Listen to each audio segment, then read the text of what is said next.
So this is a good sign. I don't know if it goes far enough with Elizabeth Warren in terms of the question of Israel and Palestine, but it's headed in a better direction.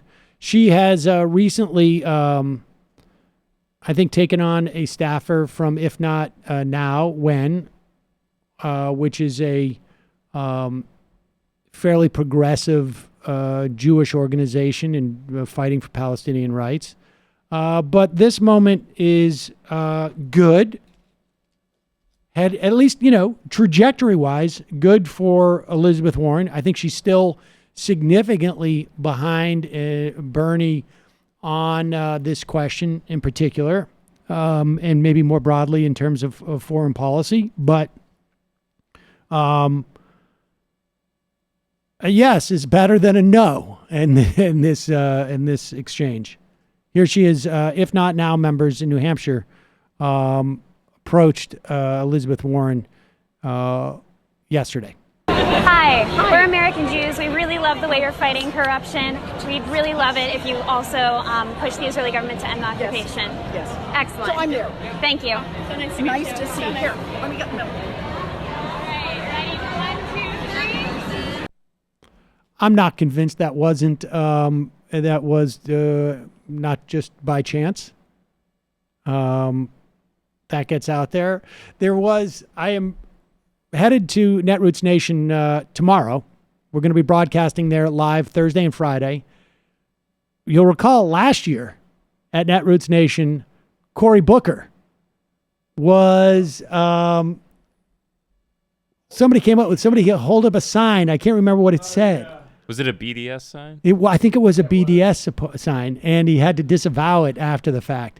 I don't think that's what that moment was. I just have to say, I don't think we actually covered it, but I mean, Sanders was approached by the same group and actually held a Jews Against the Occupation sign.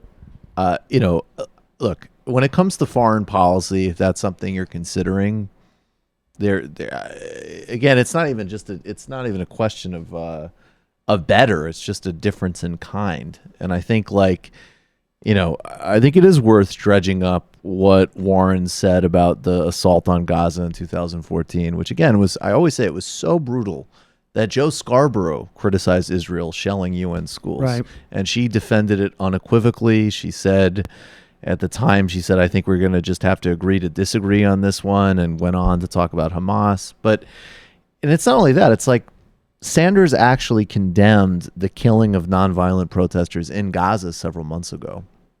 And I just think if you combine that with the Iran vote, the only senator to vote against Iran sanctions in 2017, and the Yemen work, as well as the willingness to vote against defense budgets, which she's voted for every single defense increase, probably because of Raytheon.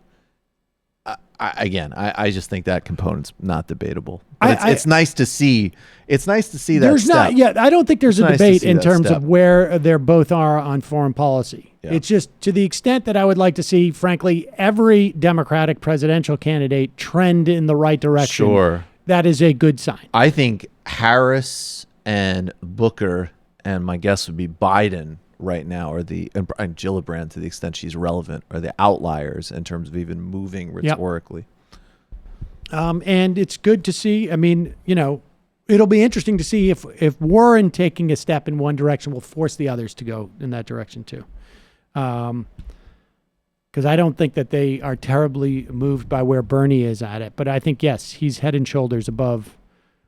It is almost an apples and oranges type of... I'm seeing someone sent me a screen cap. Thank you, TMBS Discord.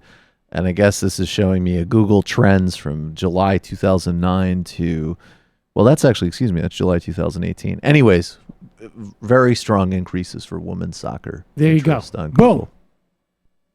Boom.